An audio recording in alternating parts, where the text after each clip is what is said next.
Controlling display of images എന്ന spoken ട്യൂട്ടോറിയലിലേക്ക് സ്വാഗതം. ഈ ട്യൂട്ടോറിയലിൽ നമ്മൾ പഠിക്കുന്നത് image styles, photo gallery view എന്നിവയെക്കുറിച്ചാണ്. ഈ ട്യൂട്ടോറിയൽ രേഖപ്പെടുത്തുവാൻ ഞാൻ ഉപയോഗിക്കുന്നത് Ubuntu Linux operating system, Drupal 8, Firefox web browser തുടങ്ങിയവയാണ്. നിങ്ങളുടെ ഇഷ്ടാനുസരണം ഏത് വെബ് ബ്രൗസറും ഉപയോഗിക്കാം. നമുക്ക് നമ്മൾ നേരത്തെ സൃഷ്ടിച്ച വെബ്സൈറ്റ് തുറക്കാം. Drupalൽ സൈറ്റിന്റെ ആവശ്യത്തിനനുസരിച്ച് ഇമേജിന്റെ സൈസ്, സ്കെയിൽ എന്നിവ മാറ്റുവാൻ സാധിക്കും. Drupal ഒറിജിനൽ ഇമേജ് നമ്മൾ ആഗ്രഹിക്കുന്ന സ്കെയിലിലും സൈസിലും ആക്കി കൺവേർട്ട് ചെയ്യുന്നു. പിന്നീട് ഫയലിന്റെ ആ വെർഷൻ സേവ് ചെയ്യുന്നു. കോൺഫിഗറേഷൻ എന്നതിൽ ക്ലിക്ക് ചെയ്യുക. രണ്ട് ഇമേജ് സ്റ്റൈലുകൾ ക്രിയേറ്റ് ചെയ്യുവാൻ പോകുന്നു. താഴേക്ക് സ്ക്രോൾ ചെയ്ത് മീഡിയ ടാബ് ലൊക്കേറ്റ് ചെയ്യുക. ഇവിടെ നമുക്ക് ഇമേജ് സ്റ്റൈൽ കാണാം. അതിൽ ക്ലിക്ക് ചെയ്യുക. നമ്മൾ സെറ്റപ്പ് ചെയ്ത ടേബിളിനു വേണ്ടി ഒരു ഇമേജ് സ്റ്റൈൽ ക്രിയേറ്റ് ചെയ്യുന്നു. അടുത്ത വ്യൂവിൽ നമ്മൾ ക്രിയേറ്റ് ചെയ്യുന്നത് ലോഗോകളുടെ ഗ്രിഡ് ആണ്. ആഡ് ഇമേജ് സ്റ്റൈൽസ് എന്നതിൽ ക്ലിക്ക് ചെയ്യുക. ഇമേജ് സ്റ്റൈൽ നെയിം എന്നതിൽ അപ്കമിംഗ് ഇവന്റ്സ് 150 by 150 എന്ന് ടൈപ്പ് ചെയ്യുന്നു. ശ്രദ്ധിക്കുക, നമുക്ക് വേണ്ടി Drupal മെഷീൻ നെയിം ഫില്ല് ചെയ്യുന്നു. ഇതാണ് നമ്മുടെ image style name. Create new style എന്നതിൽ ക്ലിക്ക് ചെയ്യുക. ഇടതുവശത്ത് 600 by 800 പിക്സൽസ് ഉള്ള ഒറിജിനൽ ഇമേജും വലതുവശത്ത് ആ ഇമേജിന്റെ എഡിറ്റഡ് വെർഷനും കാണാവുന്നതാണ്. ഇഫക്റ്റിനു താഴെ select A new effect drop ഡൌണിൽ ക്ലിക്ക് ചെയ്യുക. ഇവിടെ ധാരാളം ഓപ്ഷനുകൾ കാണിച്ചിട്ടുണ്ട്. ഇവയിൽ നിന്നും ഞാൻ സ്കെയിൽ ആൻഡ് ക്രോപ്പ് ഇഫക്റ്റ് തിരഞ്ഞെടുക്കും. നിങ്ങൾക്ക് നിങ്ങൾ ആഗ്രഹിക്കുന്ന ഏത് ഓപ്ഷനും തിരഞ്ഞെടുക്കാം.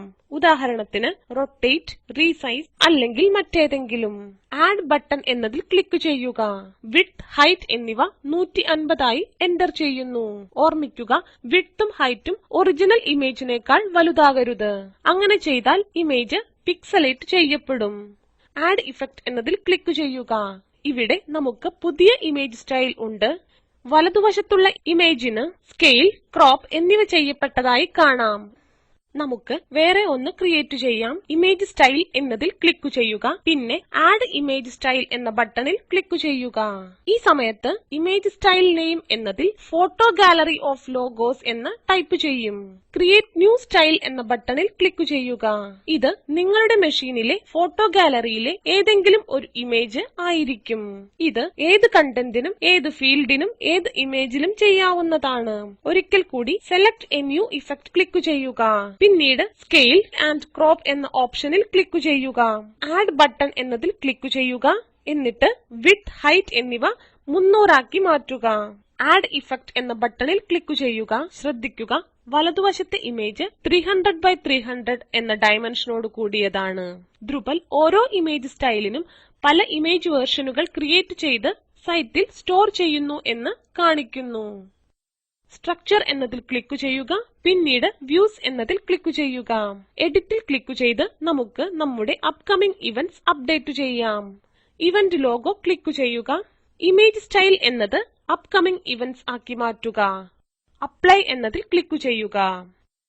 താഴെ പ്രിവ്യൂവിലേക്ക് സ്ക്രോൾ ചെയ്താൽ നമുക്ക് നമ്മുടെ ലോഗോകൾ കാണാം. അവയെല്ലാം ഒരുപോലെയാണ്. സേവ് എന്നതിൽ ക്ലിക്ക് ചെയ്യുക. ബാക്ക് ടു സൈറ്റ് എന്നതിൽ ക്ലിക്ക് ചെയ്യുക. ഇവിടെ നമുക്ക് നമ്മുടെ വെബ്സൈറ്റിന്റെ വ്യൂ ഉണ്ട്. ഇതാണ് ഇമേജ് സ്റ്റൈൽ ചെയ്യുന്നത്. എല്ലാ ഇവന്റ്സിനും വേണ്ടിയുള്ള ഗ്രിഡ് ലേഔട്ട് എന്ന പോലെ ഒരു പുതിയ വ്യൂ ക്രിയേറ്റ് ചെയ്യാം. ഇതിനുവേണ്ടി സ്ട്രക്ചർ എന്നതിൽ ക്ലിക്ക് ചെയ്യുക. പിന്നീട് വ്യൂസ്, ആഡ് ന്യൂ വ്യൂ എന്നിവയിൽ ക്ലിക്ക് ചെയ്യുക. നമ്മൾ ഇതിന് ഫോട്ടോ ഗാലറി എന്ന് പേര് കൊടുക്കുന്നു. വ്യൂ സെറ്റിംഗ്സ് എന്നത് കണ്ടന്റ് ഓഫ് ടൈപ്പ് ഇവന്റ്സ് എന്നാക്കി സെറ്റ് ചെയ്യാം. ഈ view photo of the day അല്ലെങ്കിൽ ഏതെങ്കിലും ഒരു ഇവന്റിന്റെ ഇമേജ് ഗാലറി ആയിരിക്കും. ക്രിയേറ്റ് എ പേജ് എന്നതിൽ ക്ലിക്ക് ചെയ്യുക. താഴത്തേക്ക് സ്ക്രോൾ ചെയ്ത് ഫീൽഡ്സ് എന്നതിന്റെ ഗ്രിഡ് തിരഞ്ഞെടുക്കുക. ദയവായി ശ്രദ്ധിക്കുക, Drupalലെ ഡ്രോപ്പ് ഡൌണിൽ ഉള്ള ഏത് ഓപ്ഷനും തിരഞ്ഞെടുക്കാവുന്നതാണ്. ഐറ്റംസ് ടു ഡിസ്പ്ലേ എന്ന ഫീൽഡിൽ 9 എന്ന് തിരഞ്ഞെടുക്കുക. കാരണം അത് 3 by 3 ഗ്രിഡ് തരുന്നു. ക്രിയേറ്റ് എ മെനു ലിങ്ക് എന്നതുകൂടി ചെക്ക് ചെയ്യുക. മെനു ഡ്രോപ്പ് ഡൌണിന് താഴെ മെയിൻ നാവിഗേഷൻ എന്നത് തിരഞ്ഞെടുക്കുക. സേവ് ആൻഡ് എഡിറ്റ് ക്ലിക്ക് ചെയ്യുക. നമുക്ക് നമ്മുടെ 5 ക്രൈറ്റീരിയകൾ ക്രോസ് ചെക്ക് ചെയ്യാം. ഡിസ്പ്ലേ എന്നത് ഒരു പേജ് ആണ്. ഫോർമാറ്റ് എന്നത് ഒരു ഗ്രിഡ് ആണ്. ഇവിടെ ടൈറ്റിൽ എന്നു പേരുള്ള ഒരേ ഒരു ഫീൽഡ്. അവസാനമായി ഫിൽറ്റർ, സോർട്ട് ക്രൈറ്റീരിയ എന്നിവ. നമ്മൾ ഇത് അതുപോലെ തന്നെ വിടുന്നു. താഴത്തേക്ക് സ്ക്രോൾ ചെയ്യുക. ഇവിടെ 4 കോളങ്ങളും 9 ഇവന്റുകളും കാണാം. ഫോർമാറ്റിലെ കോളങ്ങളുടെ എണ്ണം മാറ്റുവാൻ സെറ്റിംഗ്സ് എന്ന ഓപ്ഷനിൽ ക്ലിക്ക് ചെയ്യുക. എന്നിട്ട് നമ്പർ ഓഫ് കോളംസ് എന്നത് 3 ആക്കി മാറ്റുക. അപ്ലൈ എന്നതിൽ ക്ലിക്ക് ചെയ്യുക. ഇത് 3x3 ഗ്രിഡ് തരുന്നു. ഫീൽഡ്സ് എന്നതിലെ ആഡിൽ ക്ലിക്ക് ചെയ്യുക. ഇവന്റ് ലോഗോ ലൊക്കേറ്റ് ചെയ്ത് അത് ചെക്ക് ചെയ്യുക. പിന്നീട് അപ്ലൈ എന്നതിൽ ക്ലിക്ക് ചെയ്യുക.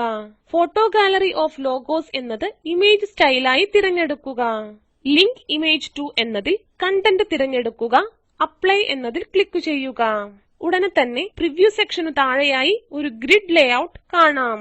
ഗ്രിഡ് ലേഔട്ട് എന്നത് ടേബിൾ എന്നതിൽ നിന്നും വ്യത്യസ്തമാണെന്ന് നിങ്ങൾക്ക് കാണാം. നിങ്ങൾ ഒരു നോഡിൽ നിന്ന് തിരഞ്ഞെടുത്ത എല്ലാ ഫീൽഡുകളും ഇവിടെ ഒരു സെല്ലിൽ കാണാം. എത്ര സെല്ലുകൾ ഡിസ്പ്ലേ ചെയ്യണമെന്ന് നമുക്ക് തീരുമാനിക്കാം. ഇപ്പോൾ സേവ് എന്നതിൽ ക്ലിക്ക് ചെയ്യുക. ബാക്ക് ടു സൈറ്റ് എന്ന ബട്ടണിൽ ക്ലിക്ക് ചെയ്യുക. പിന്നീട് ഫോട്ടോ ഗാലറിയിൽ ക്ലിക്ക് ചെയ്യുക. ഇത് തികച്ചും നല്ലതായിരിക്കും. മൊബൈൽ പോലുള്ള ചെറിയ ഡിവൈസിൽ എല്ലാ ഇമേജുകളും 3x3 ഗ്രിഡ് എന്നതാക്കി മെയിൻറ്റെയിൻ ചെയ്യണം. ഇതാണ് ദ്രുബൽ ഗ്രിഡിൽ ചെയ്യുന്നത്. ഇതോടുകൂടി ഈ ട്യൂട്ടോറിയൽ അവസാനിക്കുന്നു. സംഗ്രഹിക്കാം. ഈ ട്യൂട്ടോറിയലിൽ നമ്മൾ പഠിച്ചത് image styles, photo gallery view എന്നിവ. ഈ വീഡിയോ അക്യുയ, OS ട്രെയിനിംഗ് എന്നിവയിൽ നിന്ന് സ്വാംശീകരിച്ച് IIT ബോംബെയിലെ സ്പോക്കൺ ട്യൂട്ടോറിയൽ പ്രോജക്ട് പുതുക്കി നിശ്ചയിച്ചു. ഈ വീഡിയോ സ്പോക്കൺ ട്യൂട്ടോറിയൽ പ്രോജക്ട് സംഗ്രഹിക്കുന്നു.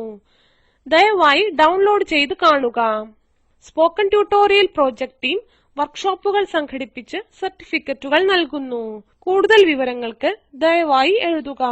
സ്പോക്കൺ ട്യൂട്ടോറിയലിന് ഫണ്ട് കൊടുത്തത് NMEICT, ministry of human resource development, NVLI, ministry of culture, government of India. IIT ബോംബെയിൽ നിന്നും വിജി നായർ. പങ്കെടുത്തതിന് നന്ദി.